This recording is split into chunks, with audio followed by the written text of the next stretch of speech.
Comprendre le principe d'une SCPI. Comment ça fonctionne? C'est relativement simple. Plutôt qu'un long discours, je vais essayer de vous expliquer ça au travers d'un schéma global pour comprendre le fonctionnement.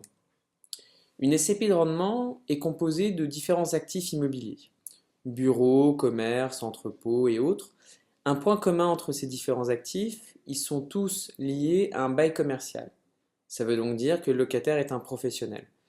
Ça engendre de nombreux avantages. Le premier, c'est qu'un professionnel est en général mieux payeur qu'un particulier. Il dépose ses comptes au greffe, on peut plus facilement le valider, ça évite des dossiers falsifiés, de fausses fiches de paye ou autres. Deuxième avantage majeur des baux commerciaux, ça réside dans la nature même du bail qui permet d'être beaucoup plus protecteur pour le propriétaire contrairement au locataire. Pas de trêve hivernale, on peut demander au locataire de prendre en charge les gros travaux du bâtiment et autres.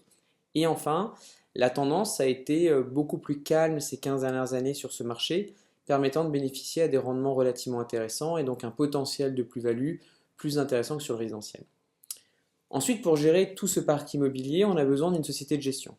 Donc elle va gérer le parc immobilier de la SCPI. Elle va donc se comporter comme une super agence immobilière en allant jusqu'à acquérir les biens avec l'argent des investisseurs. Donc ils vont trouver les biens, trouver les locataires, payer les travaux quand il y a besoin, récupérer les loyers, payer les charges, etc. Donc ils s'occupent de la totalité, ce qui fait qu'il n'y a absolument aucune gestion de la part de l'investisseur. Pour pas qu'ils fassent n'importe quoi avec l'argent et avoir un regard assez précis et pointu dessus, on a l'autorité des marchés financiers, donc le gendarme de la bourse, qui contrôle les sociétés de gestion sur différents points. Tout d'abord, il donne un agrément. Seulement 24 sociétés de gestion ont été agrémentées à l'heure actuelle en France, donc c'est un marché vraiment d'ultra spécialistes. Et ensuite, l'AMF leur demande un niveau d'information équivalent à n'importe quelle société cotée. Rapport trimestriel, rapport annuel validé par un commissaire aux comptes et autres, ce qui fait que vous avez une totale transparence sur votre investissement. Et enfin, l'AMF va mandater un expert indépendant pour auditer la valeur d'expertise des différents actifs constitutifs de la SCPI pour pouvoir indiquer une valeur d'expertise globale pour savoir si la valeur de la part est bien en adéquation avec cette valeur d'expertise.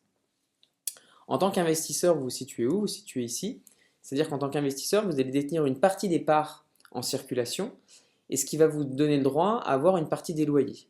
Pour faire simple, vous détenez 1% des parts en circulation, vous allez donc avoir le droit à 1% des loyers de chacun des biens constitutifs de la CP de rendement. C'est vraiment ce principe de mutualisation qui va la différencier d'un actif immobilier traditionnel où votre locataire paye le loyer ou ne le paye pas.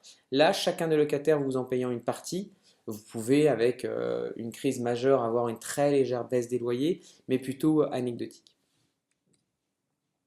Pour en savoir plus, rien de plus simple, il vous suffit de contacter Eodia Finance au 01 47 38 30 07 ou alors nous envoyer un mail à contact@eodia.fr.